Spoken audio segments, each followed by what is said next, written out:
The hosts feel it would be a little unkind to present this podcast without just a word of friendly warning. We are about to unfold the story of Frankenstein, a man of science who sought to create a man after his own image without reckoning upon God. It is one of the strangest tales ever told. It deals with the two great mysteries of creation, life and death. I think it will thrill you. It may shock you. It might even horrify you. So if any of you feel that you do not care to subject your nerves to such a strain, now's your chance to. Well, we've warned you.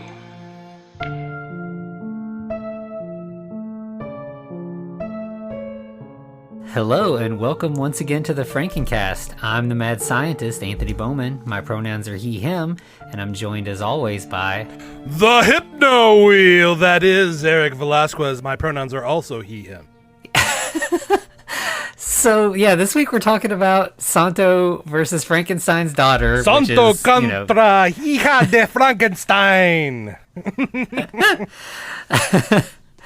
So, obviously, this is the second of our Santo series, but not remotely close to second in the whole series. Not at all. And I don't think even necessarily super close to the previous one we watched. Mm-hmm. But I swear, like, if you watch series of movies, if like we just did Friday the 13th, or if you like James Bond or something, like, every movie's a little different, but there's generally, like, some sort of tonal things that are similar across the movies. That's how franchises are built.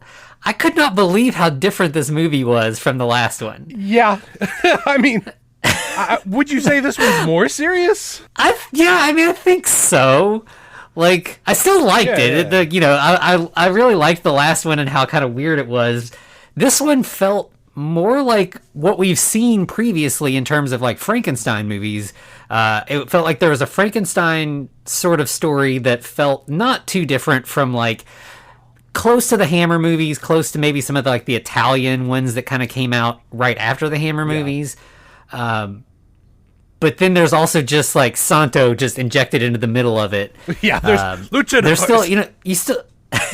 you still get some wrestling scenes and stuff. It's not dull or anything, but it is. Yeah, it is a little more serious. It's a little less cartoonish, which I think is kind of cool that, like, this series can, like, go so many different places. Oh, yeah. I mean, man, I never knew there were so many Santo movies, especially coming out in, like, the 70s.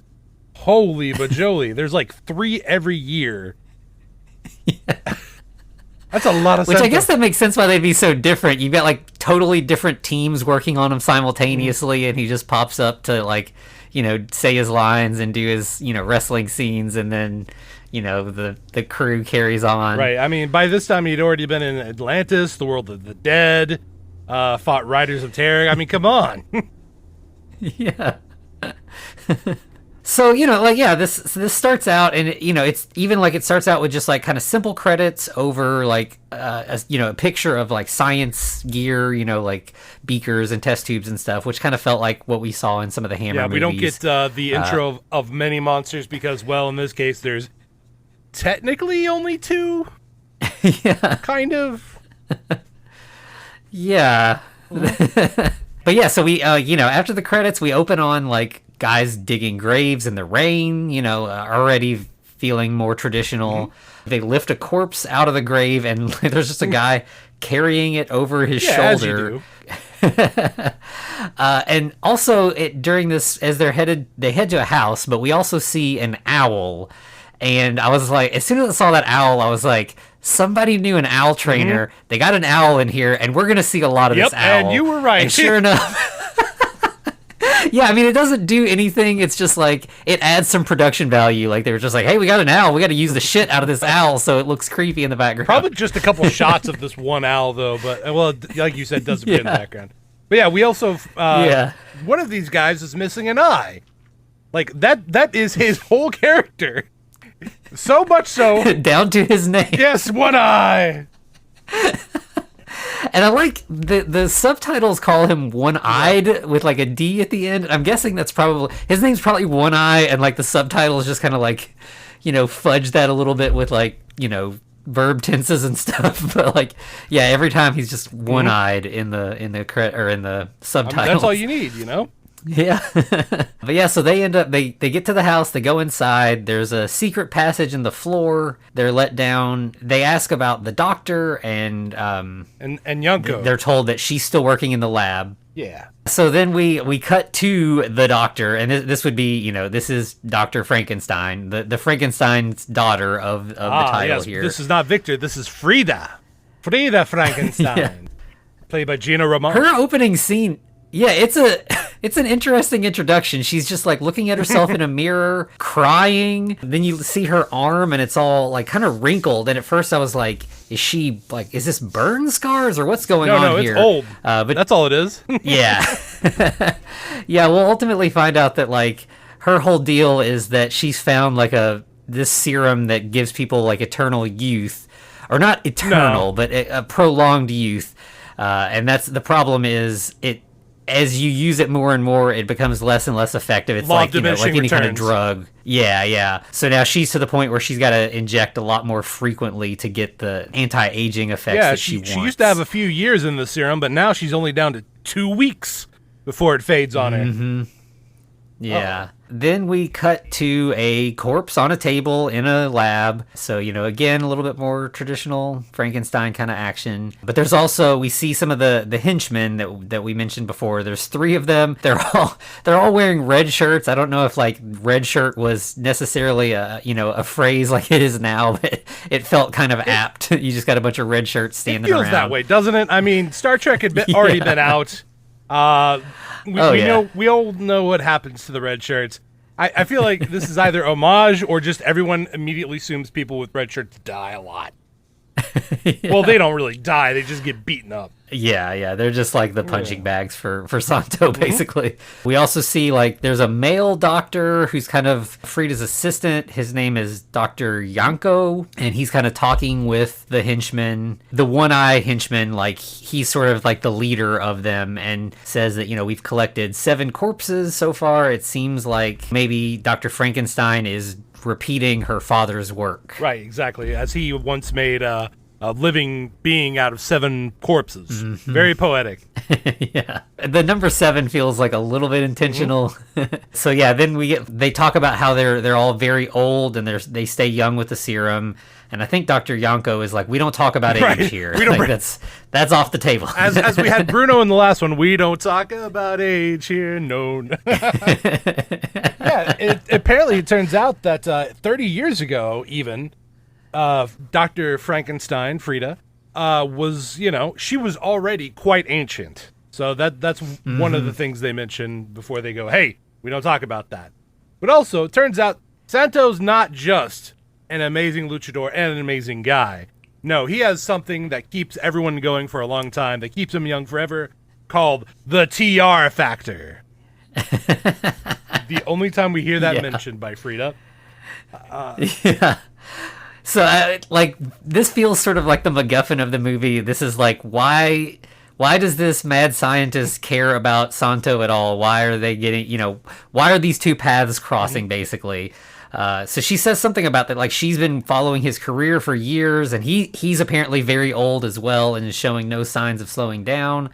And she even like got some of his blood on like a handkerchief at a match, and that's where she found out about this TR factor. Yeah. It's 100 times what a normal person's is. That's what makes him so strong. Yeah. So she's wanting to obviously kidnap Santo, get his blood so that she can create a better version of her, anti-aging serum. Yeah, well, it turns out she has some people to help her with that. One, we already heard of the mention of Ursus, but this next one is a gentleman by the name of Truxon. Yeah, and he's just like he's a man that they have transfused with some gorilla blood, which basically just is like, he's like a beastly man with a little bit of makeup on his nose to make it a little more like an animal nose. That's it. Yeah. Just a big, strong guy with, cute little animal nose. Yeah.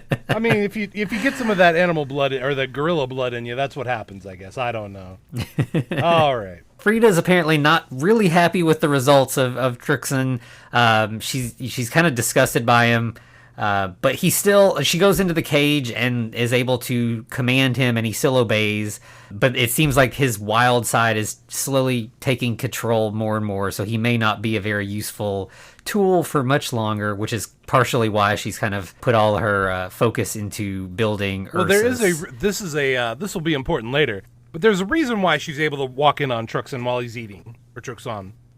Turns out she's hypnotized him a bit. Yeah. But, of course, as you mentioned, that's fading. And soon he will be a beast forever. Yeah. Yeah. After that, she kind of monologues some more about Santo and everything. And then we cut to meeting Santo. He's in a wrestling match. He's wrestling El Toro. I love it. The bull. Yeah. So he's the heel. Yeah. Oh, yeah. Obviously. Yeah. And so, yeah, they're going at it. And instead of, the last time when we saw the wrestling matches, we kind of we were in the space with the crowd and kind of seeing the energy of the audience kind of going wild. But here we're sort of watching the match through a TV with a woman in bed watching from home, and she's obviously cheering on Santo. We eventually find out that her name is Norma and that she is Santo's girlfriend. So he's moved on from Gloria in the last movie. They look so happy together, Yeah, But it's a shame. To be fair, he was flirting with that one vampire lady, so, Yeah. So Norma ends up getting a visitor who eventually we'll find out is her sister, Elsa. Platinum blonde because it's the early 70s, right? Yeah. So they talk a little bit, and Elsa's like, I don't know how you could date that guy. He's wearing that mask all the time. Norma's like, whenever he takes the mask off, though. Yeah. So apparently the way to find out what Santo actually looks like is to date him. That's the only way you're going to get to find out what's underneath the mask. I feel like that's a given. Or I hope. Jeez, how awful would that be? Been married to the guy for 30 years, haven't seen his face. The mask stays on in bed. So good. So we cut back to the match, and somebody in the crowd gives El Toro what they call an iron ring. It kind of seems like a brass knuckles kind of thing. It's something he's wrapping around his fist that he's now illegally using as a weapon. Yeah, but instead of disqualifying him, the match must go on, right? Yeah, a couple of times the ref kind of makes half-hearted attempts to take it from him, and it obviously does not work. Well, it kind of fails because El Toro's almost double the size of the ref, so what are you gonna do?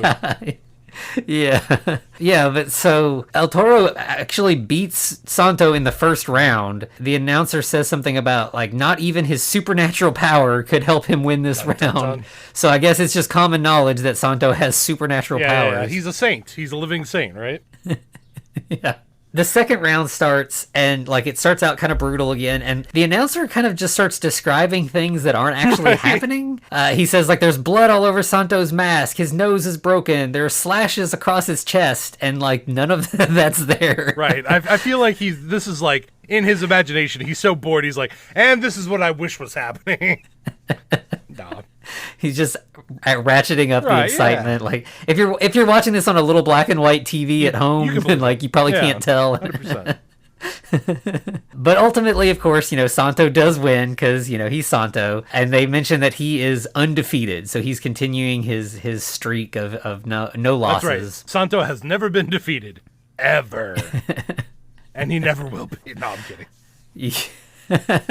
Yeah, then we cut back to the evil lair. Frida's continuing with her plan, and she's figured out that the way to capture Santo is actually to kidnap Norma and use her as bait.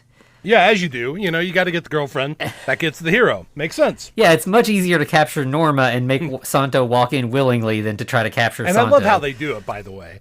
Apparently, they just know where she is. The guys come busting in, grab her, and just lay down a nice little note that says Santo. Yeah, they've pre-written it, it's a little envelope. I'm sure inside it's Dear Santo. We have captured your girlfriend. So then we cut back to Frida working on Ursus. The crew's helping her out, and she's directing people to, pull different switches and stuff. And then One-Eyed almost accidentally pulls the like self-destruct lever that they have created that will blow up the entire lab if the police ever discover them. So like this is definitely like Chekhov's self-destruct lever. Like as soon as we know about this, it's like, gonna go off. It's getting pulled eventually. It's definitely going off in the last act. It's got to go. Yeah. Mm-hmm. Yeah.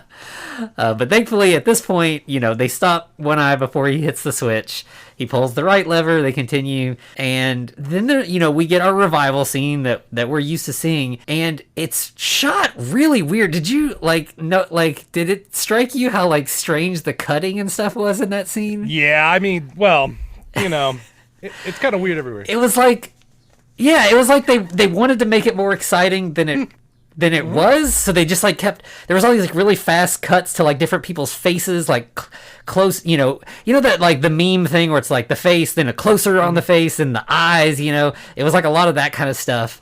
And then once that all kind of goes, then it just like gets to a wide shot of like Frida with a stethoscope on the creature, and he's just laying perfectly still, and she's like, "Oh yes, his heart's beating. He's alive." By the way, full electricity going into this creature. Okay, just blasting him. Yeah. Just sitting there with a stethoscope on his chest. It's fine.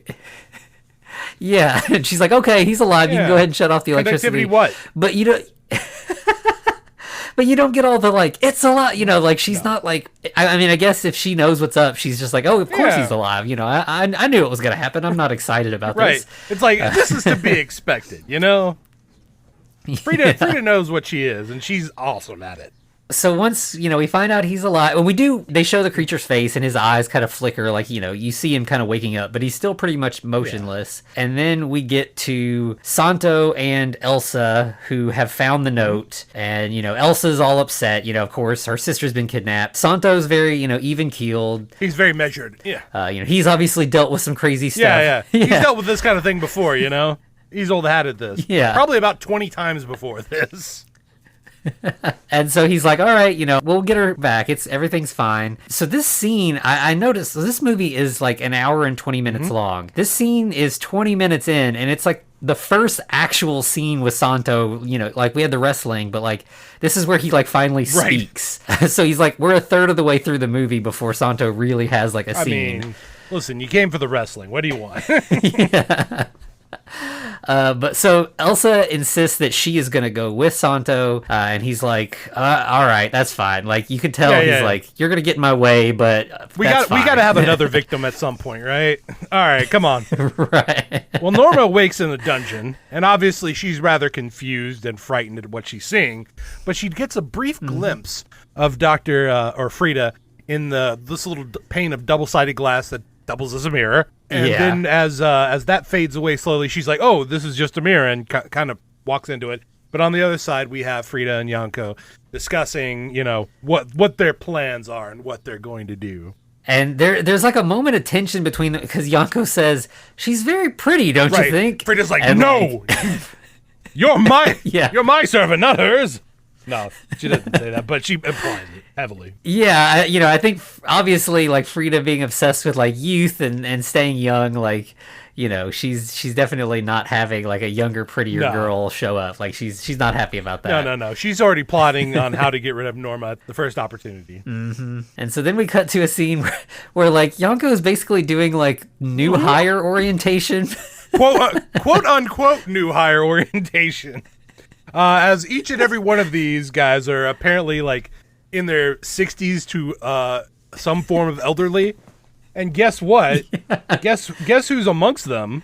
Hombre Lobo himself, Vicente Lara. Oh. Yes, the Wolfman. The Wolfman has returned as just the old man now, or one of the old men. Wow. Yep. I definitely did not catch that. Yep. I saw him and I'm like, that's the fucking Wolfman. And then I hopped on IMDb and confirmed it. I'm impressed. Thank you.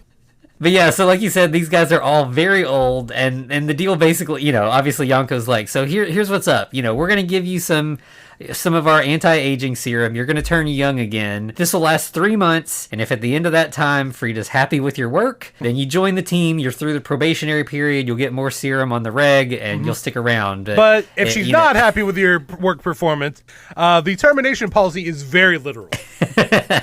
Yeah.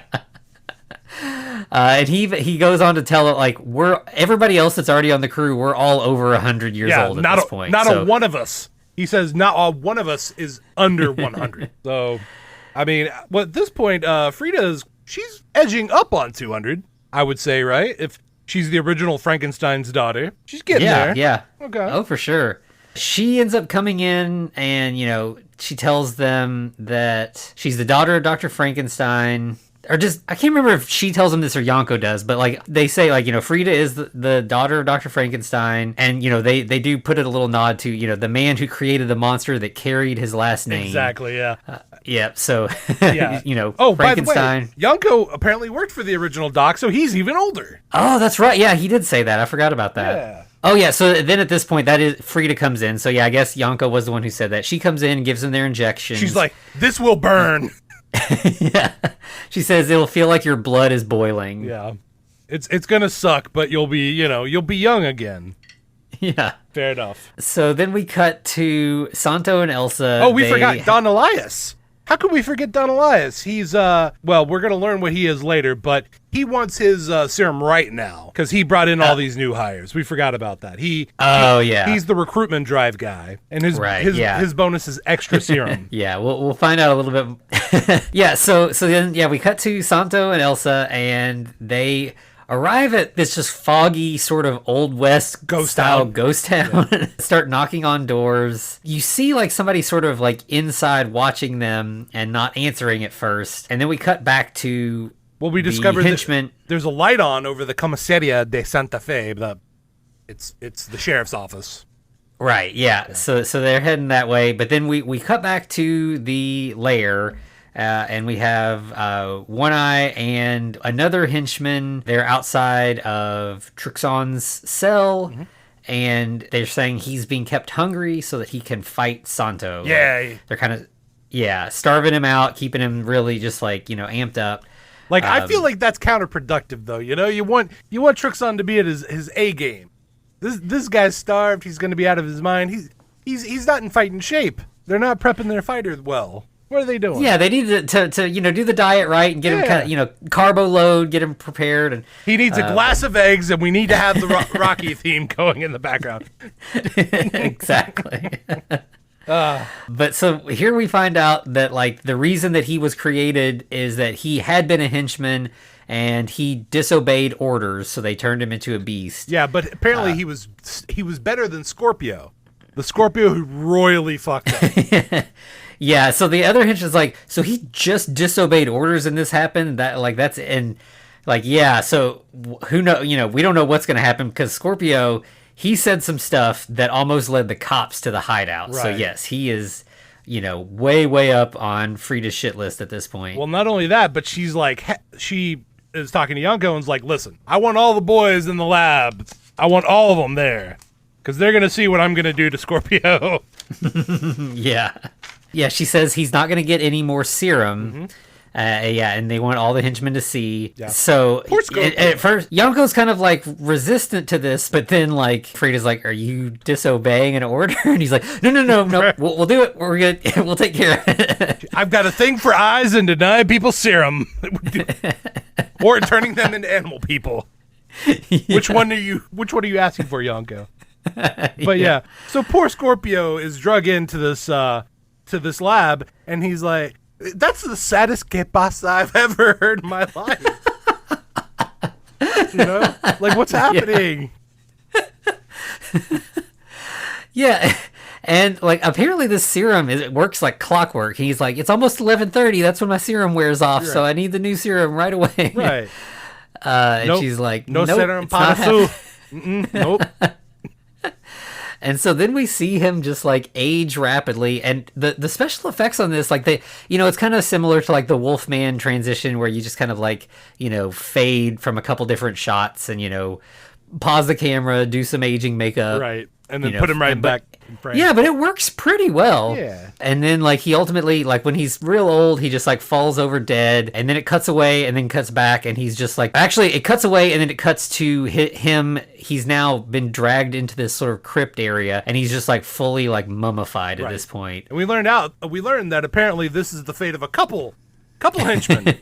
Because there's several caskets with the bodies lined up as we get one little trailing shot. Yeah, they're like standing up vertically, like you see like a mummy sarcophagus kind of thing usually. But yeah, there's like 3 or 4 in there, so this is definitely Scorpio's not the first to upset Frida. Nope. Nor will he be the last, coincidentally enough. Right. So then we cut back to Santo and Elsa, and they've been led inside the sheriff's office that you were talking about. Hey, Don Elias, look at you being the sheriff of the town. Yeah. So yeah, obviously we know something fishy's going on, but Santo and Elsa don't. But he does try to warn them off of going down the trail in the middle of the night, right? Yeah, but they're kind of insistent, and I don't know if I misunderstood, but it seemed like there was like discussion where like they had driven this far and like that they wanted a horse. Yeah, no, but you're right. But like then there's never a horse. Nope. Like we never see a horse at all in this movie ever. Just random talk of horses, but no actual horses. I guess they couldn't afford one. They were like, well, we were going to put this in the script, but we spent all that money on the owl. Yeah.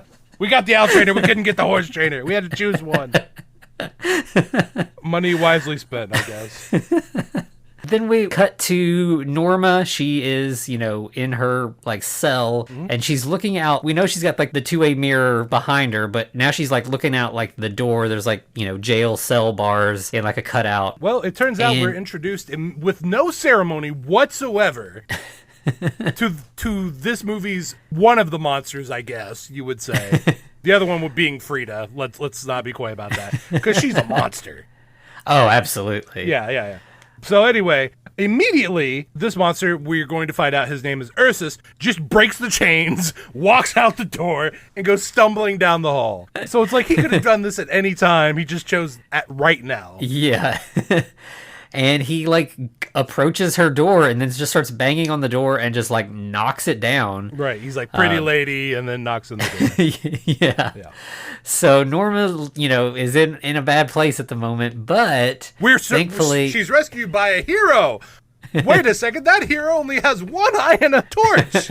Yep, that's our buddy One Eye is defending her. And so he does the sort of like Fritz thing from the original Frankenstein and, like uses the torch to kind of force the creature back. Yeah. And kind of keeps pushing him away back down the hall. He even hits him in the face with the torch. Yeah. And so now Norma's like, well, I'm here in this prison cell without a door right. And no one watching me. So she's just like, all right, peace out. Just good job, One Eye, I guess. But hey, at least we get Norma running into a rubber or flappy bat. Yep. And she's walking through. It's just like cave corridors again. Mm-hmm.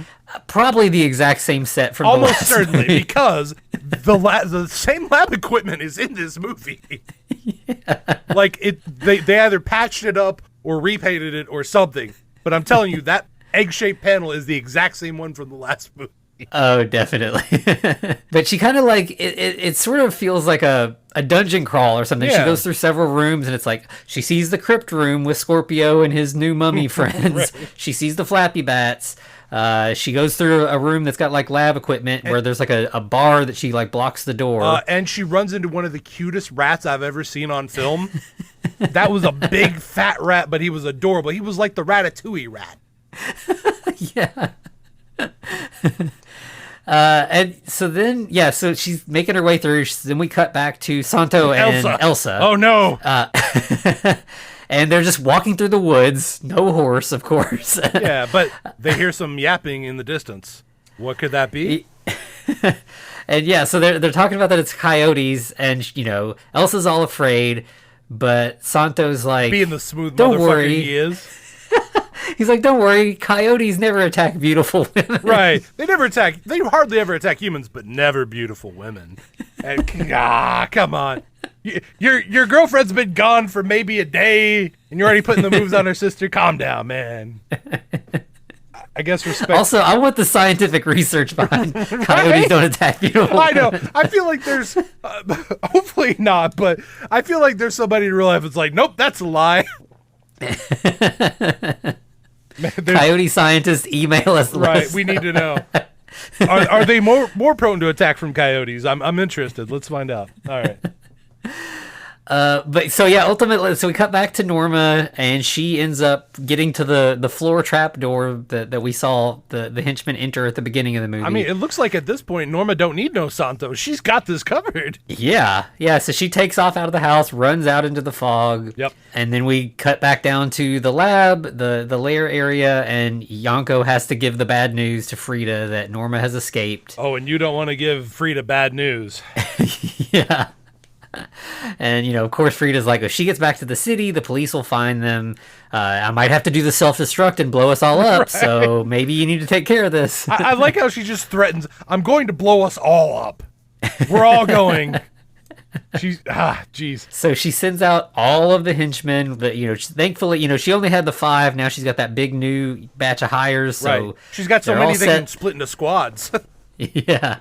So I think they divide up into like 3 groups, I think they say. Yep. They head out, and Frida she needs her next injection, but she's trying to wait until Norma is found. Yeah, I mean, she's all business, right? So she's like, I'll risk aging up, and as long as we get the job done. Yeah, and she tells the henchmen, you can do whatever you want to the girl, but bring Santo alive. Right. So she's already taken off the kid gloves and is like, kill the girls, bring the Santo.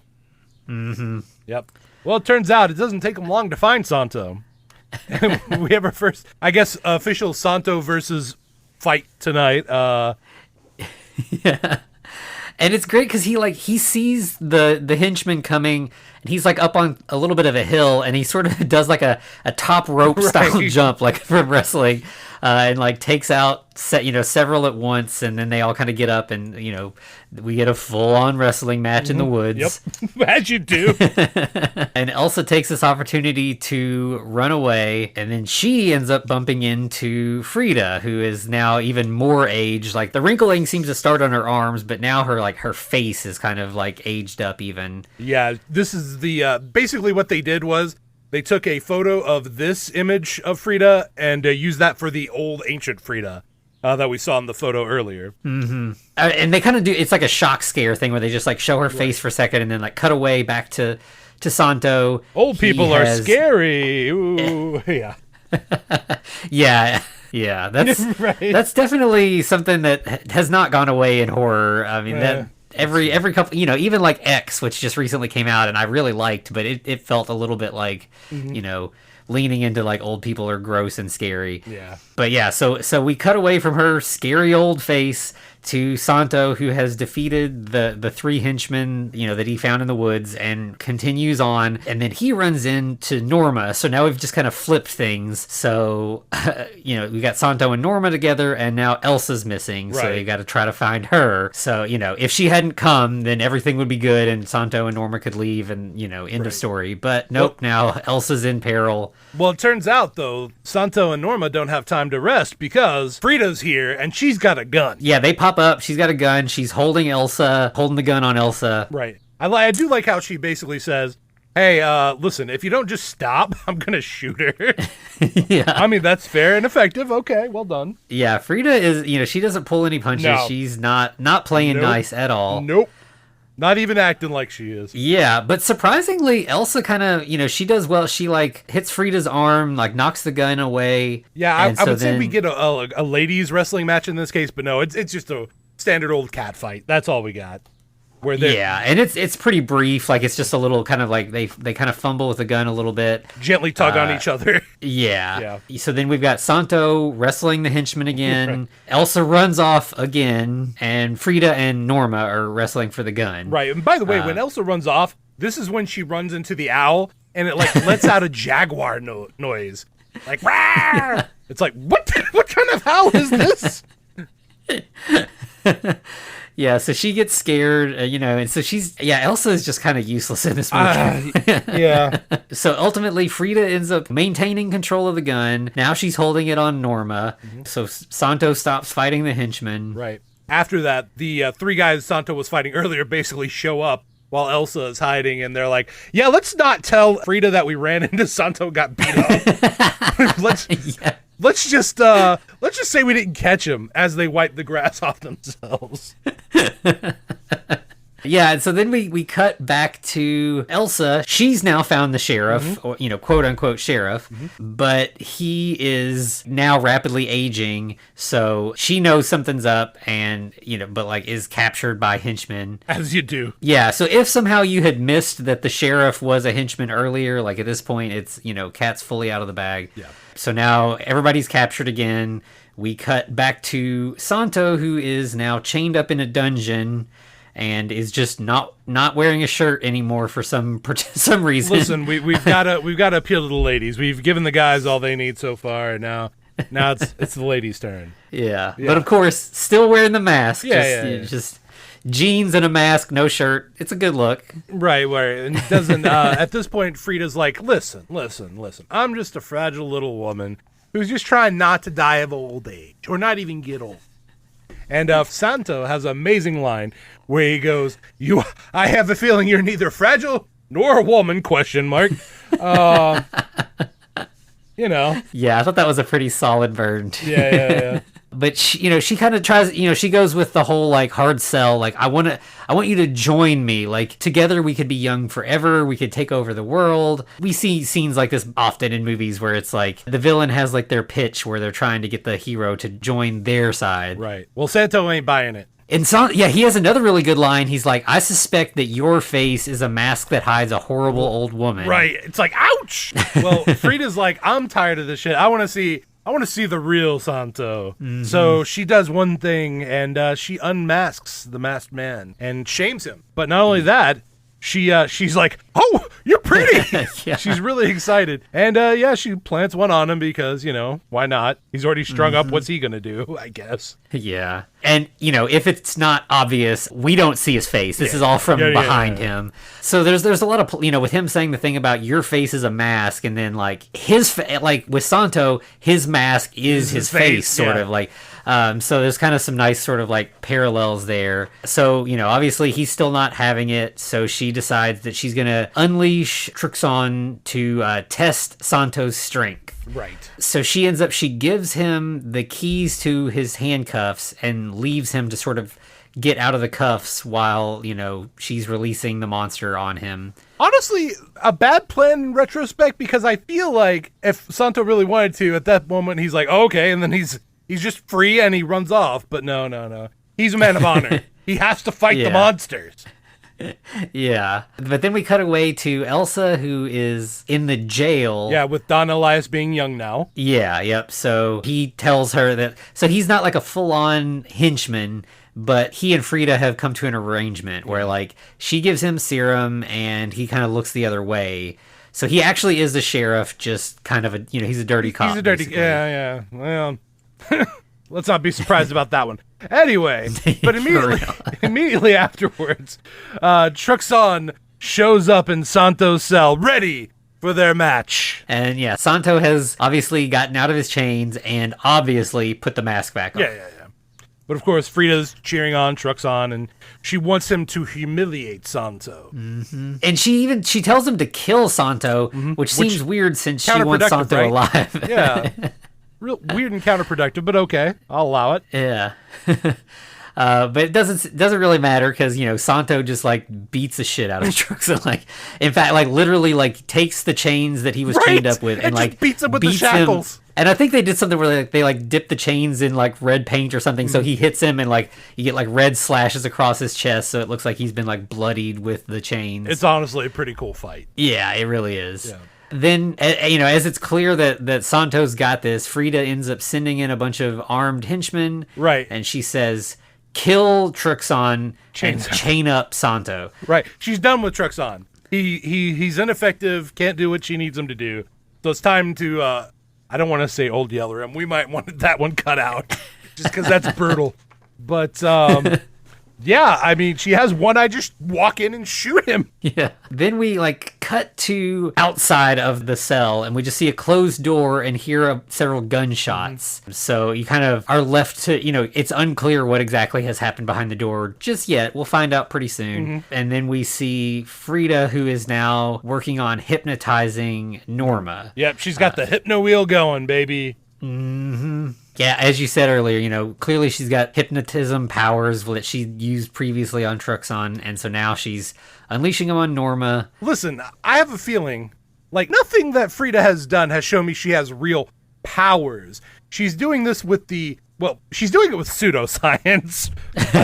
Yeah. I mean, if it works, though, I guess. And this whole bit kind of felt like it was sort of the same as like the Blue Demon thing in the last movie, where it was like, there's no real reason to hypnotize Norma and make her hurt Santo when you could just have a henchman do it or do it yourself. Right. Well, see, this one's poetic, though, because she wants Norma, someone who Santo loves dearly, as evidenced by his quickly discarded last girlfriend, to punish him, and she wants Norma to gouge out Santo's eyes. Yeah, she has very specific instructions. Right, she loves eyes. If you haven't gotten that. Yeah, so then we get to see Santo. He is chained back up again, and you got One Eye and the henchman. I don't know if we get his name, but he often is hanging out with One Eye. I feel like this is Farkas, because we have I want to call him Scott Farkas, but that's just me. But yeah, we know there is a Sandro and a Farkas running around somewhere. So I'm gonna say this guy's Farkas. And so this bit's pretty great. So they let Norma in to do her eye gouging, and at first the Farkas guy is like, I'm actually gonna wait outside because I don't want to see this. Bloody eyes give me goosebumps, right? Which seems like an understatement, like, right? And then One Eye's like, I'm not gonna watch this because I have so much trauma from the last time this happened to me.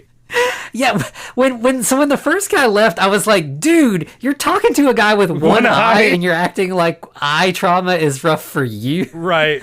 But like, so he steps out, and then immediately One Eye steps out as well, and he's like, nope, I couldn't do it either. Nope. It reminds me of my lost eye. Right. When Frida did this to me. Then, like, you've got Santo who, it's the normal thing where he's like, Norma, wake up, listen to me, it's me, it's Santo. The power of true love compels you. Yeah. And she's, like, getting closer and closer to his face with a knife. Well. And then, like, we cut away and you hear Santo yell. So he we're cries doing out this. pain. Yeah. Then we cut to Frida, who is doing some more work on Ursus. And we see One Eye, he's, like, peeking through a window on the door, and he's like, okay, it's all done. Norma got Santo's eyes. Yep. And got so the eyes Frida here. opens the door. Yep. And of course, well, turns out that, hey, guess what? The power of true love worked, because Norma did not pluck out Santo's eyes, but Santo did basically bring One Eye here to trick Frida. Yeah, they did the old, like, make him say things so that Frida would open the door. Yeah, the old switcheroo. Yeah. I do love how Frida's like, I'm going to pluck out the other one of your eyes at this point. Yeah, she is not happy about that. Right. So she goes over to her, self-destruct lever and is threatening to pull it. And so, Santo kind of freezes, and then she commands Ursus to attack. But he's, like, strapped down. So, like, there's this really kind of awkward moment where, like, everybody's just kind of, like... He pulls at the ropes binding him. It's like, Frida, you could have let him go. Let him do his thing. Yeah, so everybody's just, like, standing around waiting for him to break free. And he finally does. So once he breaks free, Norma takes off outside. With One Eye. One Eye follows her. She ends up... She beats him with a chain. She fights and beats him down with the chain. Yeah. Poor One Eye. Yeah, he's got it rough. And then Santo and Ursus are fighting, and they, destroy everything in the lab, as you would expect. Yeah. By the way, I do love how Frida's now cheering Ursus on. She's like, get him! Get him! Santo ends up kind of getting the upper hand and takes the opportunity and runs out of the lab, grabs a chains the door shut behind him. Right. Then he sees Norma and One Eye. He knocks out One Eye and with like a 1-2 punch even. Poor One Eye just can't catch a break. But yeah, we got Frida and Ursus in the same room. So at this point, Frida calls out for Farkas and Sandro to get him, and Ursus open up the door. Yeah. And then, so Norma and Santo, they try to escape, and they basically follow the exact path Norma took earlier, go through all the same exact rooms, even bar that same exact door. Yep. I mean, it's basically, it's the same scene again, just with Santo added. Right. So they get outside, get out of the house, and they're like, we got to find Elsa. Santo at this point seems to know about the whole thing. He's like, but the whole town obeys Frida, so this is going to be tricky. Right. We just got to run for the highway and get out of here, right? Yeah. Then we cut to the jail again, and the sheriff wants to drug Elsa and send her back to Frida. Right. We can't have her here. Yeah, you can't have like a person in your legal jail who is, illegally there. So he wants to get her off his hands as quickly as possible. Mm-hmm. So then we go back to the lair, and Frida is like yelling at her entire, crew, basically. She's dressing up One Eye, and basically it's like, if Farkas and Ursus don't catch Sandro, you're losing the eye. It's gone. Yeah. And she swears in the name of Satanas. For those of you. Yeah. I thought that was nice. Right. That was an interesting touch. It's like, she's a devil worshiper. Okay, cool. I mean, whatever. Sure, why not? Yeah, might as well. We've done science up until this point. Why not? And, she is like, why did you leave Norma and Santo alone in the first place? And, when I was like, I couldn't watch another eye gouging. Like, that sucked for me, lady. What do you think? Which, I understand why she would be mad, because, she just wants her henchmen to do whatever she wants. But she caused the trauma. Yeah, you should have known he's not going to be the guy to send to watch more eye trauma. Right, so that's your fault for not sending the right henchmen down there. It's like, listen, One Eye, we're going to put you on break. We're bringing in Sandro for this one, Yeah. Yeah, so then we cut back to Santo and Norma on the run, and Norma has hurt her ankle somehow as they've been running. This is horror movie adjacent, and they're in a graveyard at this point. Yeah, absolutely. Yeah. So Norma sits down to rest, and Santo's going to kind of check the perimeter, see what's going on. So he kind of leaves her, and this is just such a great spooky movie kind of scene. I love it. She's sitting in a graveyard, and you just see a crypt lid behind her, just raising up. Right, with the hand poking out underneath it. Yeah. And you're like, oh, is there monster or zombies here? Are we going to get more? No. Turns out it's just Ursus and Farkas coming up through the secret graveyard tunnel. As you do. Yep, so they managed to capture Norma again. Mm-hmm. This movie is basically just women being captured and getting away and then getting captured again over and over again. Yep. But so, then Santo shows up and we get a great sort of graveyard wrestling match. Right. With, it's several of the henchmen and Ursos all kind of together. Against Santo. It feels like we should put Thriller over it or something. It's just a fun wrestling match in a graveyard. You just can't go wrong. This is the first graveyard match. I think that's what they're called, or the what are they called? Coffin matches, or. Oh yeah. I mean, these are you see this with Undertaker and stuff like that. Yeah, and, the end result is that Ursus gets knocked back onto. I guess it's a gravestone or a grave marker, but it's a cross that's made out of very sharp, pointy metal. It is the sharpest of gravestones or something. Because, that goes right through Ursus. Yeah, so he's, fully impaled. Then there's, Santo ends up knocking Farkas... Right, knocks him out. ...back through the hole down the secret passage into the crypt. Mm-hmm. So then we get Santo and Norma running away again. As you do. Yeah. Well, and then we cut to the deputy, or I'm calling him the deputy. I don't know the guy's real name, but he was one of the old guys who became slightly younger. And he's walking up on Elsa, and he's like, "Hey, it's chloroform time!" He prepares the rag with the bottle. Now, of course, listen, Elsa's no fool. She may not be good in a fight, but she's clever. Okay, because you see her one eye pop open, and she's like, "All right, I'm gonna get this guy." And she pulls a fast one on the old guy, KOs him, knocks him out, and escapes the jail. Yeah. So then we get this kind of convergence of characters where she takes off out of the jail, Santo and Norma arrive, and then the sheriff gets there and catches Elsa. So, we've got all of them sort of meeting in the middle of this little, Old West town. Right. But I do like how the sheriff is like, you know what? I'm not going to fight Santo, and just runs off. Yeah. I think he catches Elsa and he's like, I've got you, and then he's sees Santo and he's like, nope. That's above my pay grade. So, see you later. I did not catch you because I'm on your side. Goodbye. Well, it turns out they got to get out of here, right? They got to find Santo's car, and they do. Yeah. But it turns out Frida stole the distributor. She's still part of the car. They can't go nowhere. Yeah. So they're like, all right, we got to go on foot. And again, there was talk of a horse earlier, but no horse to be found. By the way, she stole the distributor. Why didn't she just take the whole car? Yeah, right. I mean, I appreciate that one little nod. That's kind of an extra FU. You have the car, but you don't have one of the pieces that make it go. Okay, I guess. Sure. Yeah. She's extra evil. So they end up, they make a run for it. They get to like a main road. And then, as luck would have it, a huge wrestling fan just happens to drive by. Just happens to. Yeah. And he's like, I'm your biggest fan, Santo. Whatever you need, I'm happy to help. Right. And Santo, being the loving, caring soul and trusting soul, is like, hey, guess what? I like you. The next time you're at one of my matches, come backstage. I'll sign some stuff for you. We'll have a meet and greet. It'll be great. Yeah. But he's like, go ahead and take these two ladies back to town. Yeah. I'm going to head back to Frida's lair. I can't just leave them to do what they want. Of course, Elsa and Norma are supposed to send more help. Mm-hmm. In the meantime, Santo heads back towards the lair. And then we cut to the lair, and Frida is furious that now all of her, captured people have escaped. No serum for anybody until Santo is back in custody. Right. Well, of course, Yanko actually says, hey, listen, we got one more card in play. There's this dude named Rene, and he'll catch them on the main road. Mm-hmm. Huh. Okay. Interesting. Huh. By the way, the moment I saw that guy, I was like, man, this is giving me some weird Texas Chainsaw Massacre vibes. Yes. Yeah. I'm like, he is not a good person.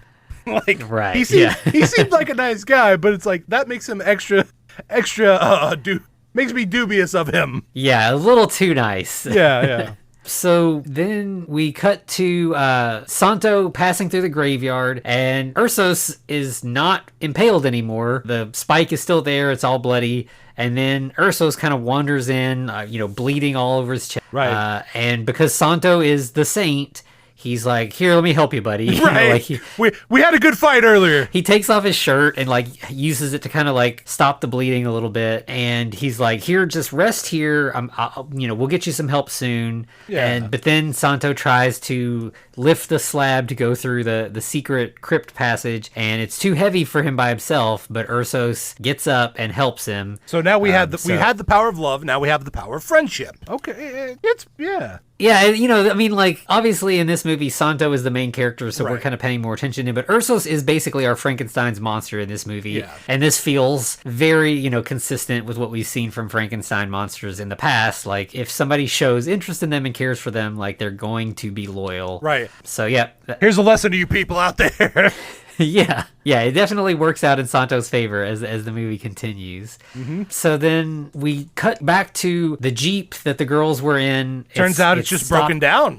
Who knew? Yeah, that's so unfortunate. Yeah. And then a bunch of, you got the guy out front, working on the Jeep. And then all the henchmen show up, and they kidnap Elsa and Norma. And, as we kind of alluded to, the dude's just like, see you guys later. He's does not try to stop them at all, because clearly, we know where his loyalties lie. Right, but also, he's one old guy. What can he really do? Yeah.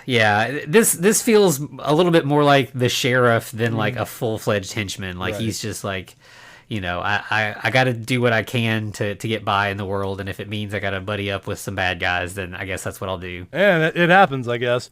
But yeah, so we have Santo once again rummaging through the crypts and the cave terrain, or whatever you want to call it, and all of a sudden he's standing by this wooden pole, like a 6x6, and all of a sudden a random knife just jabs in right above his head. It comes flying out of nowhere.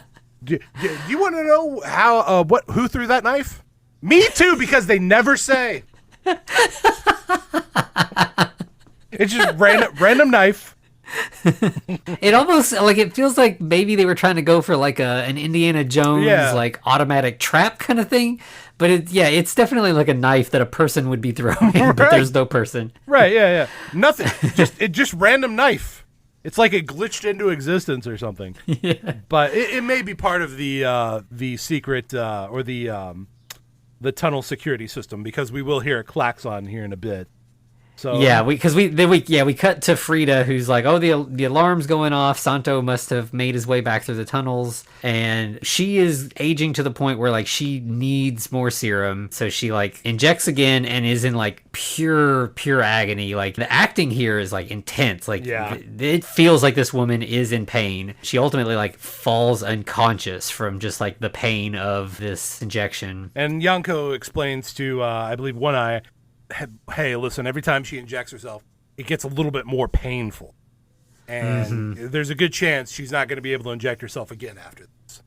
Yeah, which explains why she was kind of putting it off earlier. Like, I want to try to get further into my plan and make sure this is going to work out. So then we cut back to Santo, and he passes through the sort of like mummy area of the crypt or the catacombs. Right. And I was really confused because like for a second it looks like one of the mummies is waking up. Right, like, the eyes are twitching. But I think what's supposed to be going on here is that it's like a hollow mummy and someone's on the other, like the sort of like the painting with the eyes cut out kind of deal, because like you see eyes and then all of a sudden like poisonous gas starts shooting through the eyes. Right. It's like somebody was like, oh, there he is. And put the gas canister up to the eyes. Yeah. So yeah, somehow they've managed to make like a hollow mummy and a secret corridor behind it in this cave system. How bad do you think that guy screwed up that they let him age to death and then scooped out the back of his head? Yeah. Well, he's useful even in death, I guess. I guess. So at least there's that. Yeah. So then, of course, obviously the gas, knocks Santo out, and the henchmen arrive to kind of carry him away. But who should appear but Ursos? Yeah. And he defends Santo, takes out all the henchmen, and, gives Santo some time to, for the poisonous gas to wear off. Because, of course, this is the gas that would probably like, knocked us out for, a while. But he's Santo, so he's good after a few minutes. Of course, yeah. But it turns out that we now cut back to Frida. She's fully awake. But apparently she's gotten the news. Ursus has been killed. He's been impaled by the Santo guy.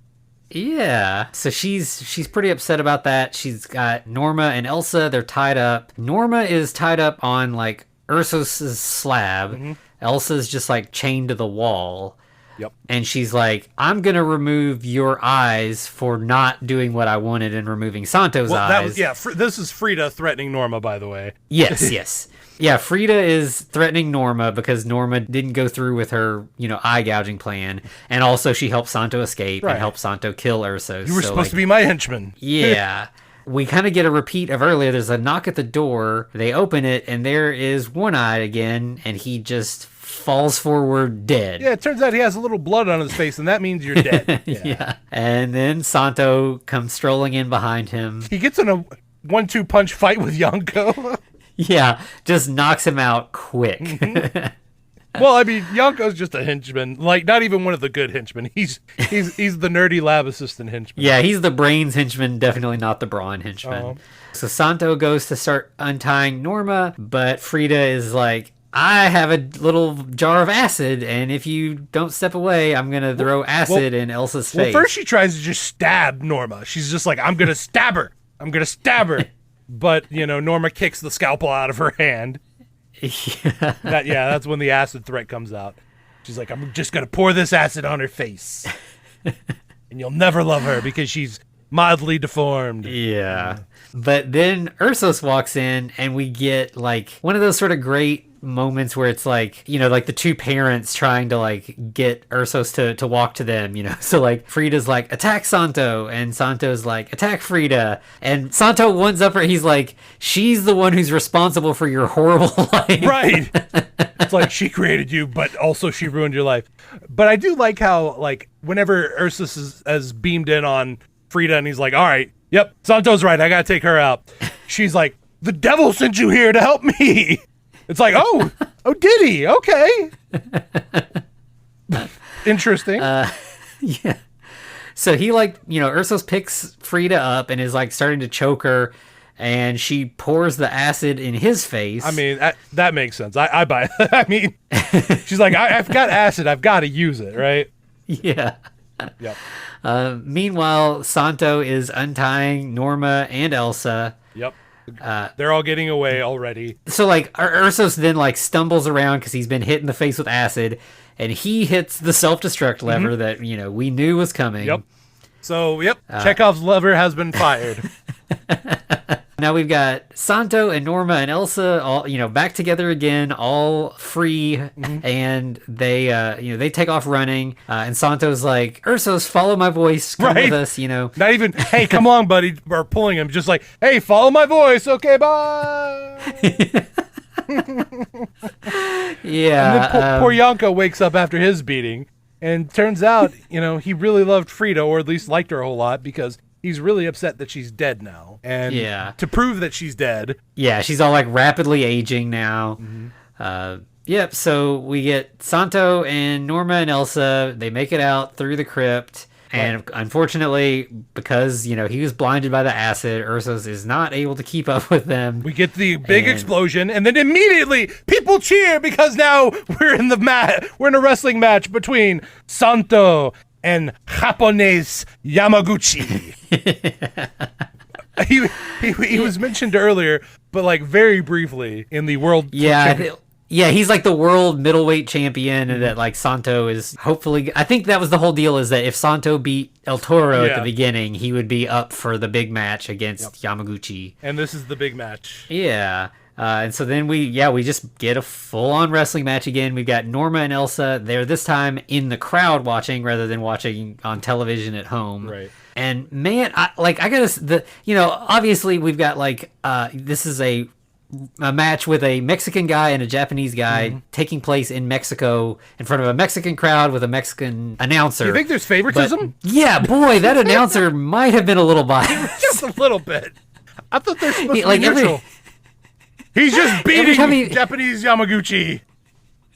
He's like, Santo, friend to widow and orphans. Every time he mentions his name, he comes up with some new great way to describe him. Defender of the week. And then we have the Japanese wrestler. It's like, oh, he's not the champ. He's just the Japanese wrestler. Okay. Yeah. Cool. That's cool, man. And of course, Santo does end up defeating Yamaguchi. And claims the world championship. Yay! Yeah, and so the movie ends, like he gets the belt, and he basically just shoves the belt into the camera, and that's the end, is just like, fade to black through the belt hitting the camera, basically. So kind of abrupt ending, but not really. Yeah, we get sort of like, I guess the wrestling match is like a nice little kind of button to kind of tie everything, like But of course, I mean, the things with... We sort of get an abrupt ending before the ending, because, like, Ursus we get the explosion, and then it's just like, that's it. Right. This movie's goofy, but I kind of enjoy it. Yeah, it is silly, but, like, it has a very different tone than the other one. But, yeah, I still definitely, really, really enjoyed it. Right. It's taking itself a little more seriously than the last one, but not in a way that feels like... you're not rolling your eyes at how seriously it's taking itself. Oh, no. Do you think that means the next one's going to be real serious? Yeah, I'm very curious what the next one's going to be like. Oh, no. Well, one way or the other, it's not going to be very serious for us because... So here's the thing about the next movie we're going to be doing. The last Santo movie for us, it's Santo and Blue Demon versus Dr. Frankenstein. Right, we fought one of his original creations, then we fought his daughter, now we fight the man himself. Yeah, and we're getting Blue Demon to come back, so that's exciting. But the bad news is... I can't find this movie with subtitles. Or maybe that's the good news for you listeners, because next week's episode is probably going to be pretty weird, because we're going to be watching it in Spanish and just making do with what we can figure out. Nosotros hablamos español, amigos. And yeah, I mean, you might, I'm sure... Listening, you would assume that Eric probably knows a little more Spanish than me, but neither one of us is like super fluent. Took a semester in college. It's been a while. Listen, I'm Puerto Rican, so it's more Spanglish than Spanish. So we're gonna be kind of flying by the seat of our pants, and hopefully that will make for a fun episode. If not as well organized as some of our previous episodes. Yep. Prepare to laugh as we get everything wrong. All right. Well, in that case, you know where you can find us. You can find us on the socials: Twitter, Instagram, anywhere where you type in the Frankencast. will be there, especially Gmail. Yeah, even on the YouTubes. Yep, we're there. And then, of course, wherever you're listening to us, we would appreciate those rates and reviews and all that, because that helps out a lot. Yep. If you liked us, if you didn't like us, just any interaction is good interaction for the most part, unless you're saying slurs and other things like that. Please don't. Yeah. But, yep, I think that covers it. So, join us next week for what is sure to be one of our most chaotic episodes ever. Absolutely. In that case, continuará.